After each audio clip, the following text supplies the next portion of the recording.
In the sprawling mansion of a reclusive billionaire, silence carried an unusual weight. The man, known for his cold heart and sharper instincts, believed trust was a luxury he could never afford. His staff knew him not as a kind employer, but as a man who trusted no one, not even the maid who had worked for him loyally for years. That maid, a single black mother, often brought her young daughter along when long hours demanded her presence. The child was bright, polite, and full of curiosity, yet she carried the quiet weight of growing up in a world where wealth and power sneered at her existence. The billionaire, suspicious of everyone, devised a cruel little test. One evening, after a long day of business meetings, he stretched himself across the grand leather sofa, feigning exhaustion. He closed his eyes, pretending to sleep, while carefully watching through the slightest crack of his eyelids. He wanted to see what the maid's child would do when left unsupervised in a palace filled with gold, silver, and secrets worth millions. To him, every soul had a price. He believed children were no different, greedy by nature, bound to reveal their true colors when temptation loomed. As the maid busied herself in another room, the little girl wandered into the billionaire's study, the heart of his empire.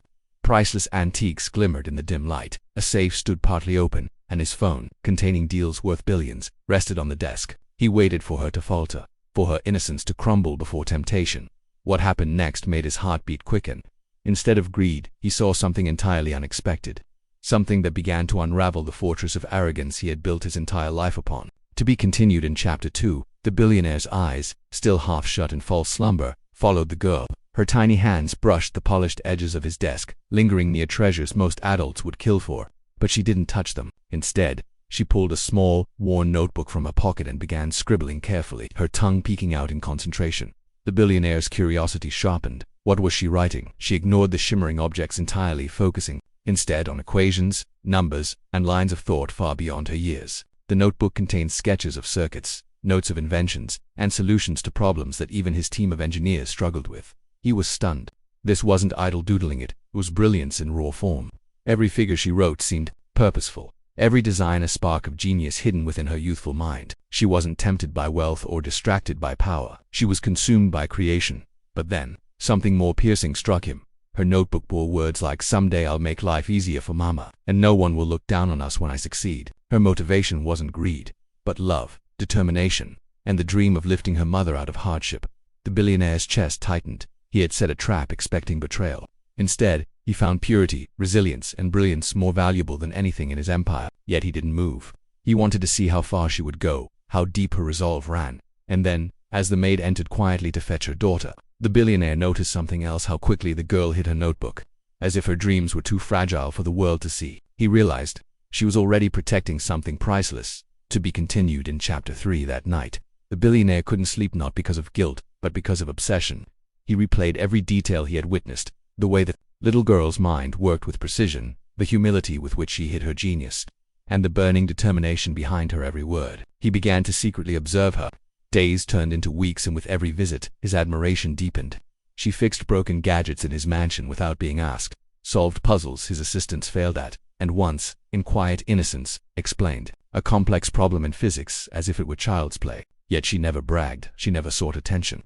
She carried her brilliance silently, as if afraid the world might laugh at her for daring to dream so big. The billionaire, once a man who trusted no one, found himself trusting her in ways he couldn't explain. But beneath his growing respect lay a deeper conflict. If this child could outthink men with degrees, what did that say about the world he had built, one where privilege, not talent, determined success? For the first time, the billionaire began to question not just her, but himself. The girl's mother, unaware of the silent storm in her employer's heart, continued her work, grateful for the little she earned. She had no idea her daughter had already caught the eye of the most powerful man she had ever served. And yet, something darker was brewing in the billionaire's mind. For every ounce of admiration he felt, there was a gnawing fear. What if such brilliance, left unchecked, grew to challenge his empire one day? The test that began as curiosity was turning into something far more dangerous. To be continued in Chapter 4. The billionaire's fascination slowly twisted into paranoia. Each night he mulled over what he had seen. Could it be that this child, this maid's daughter, was destined for greatness that could one day overshadow him? The thought unsettled him more than he dared admit. He began testing her in subtle ways. He'd leave his computer unlocked, passwords exposed, files brimming with confidential numbers. But the girl never touched them. Instead, she spent her time exploring books in his vast library, devouring knowledge as though starved for it. She wasn't interested in stealing, she was hungry to learn.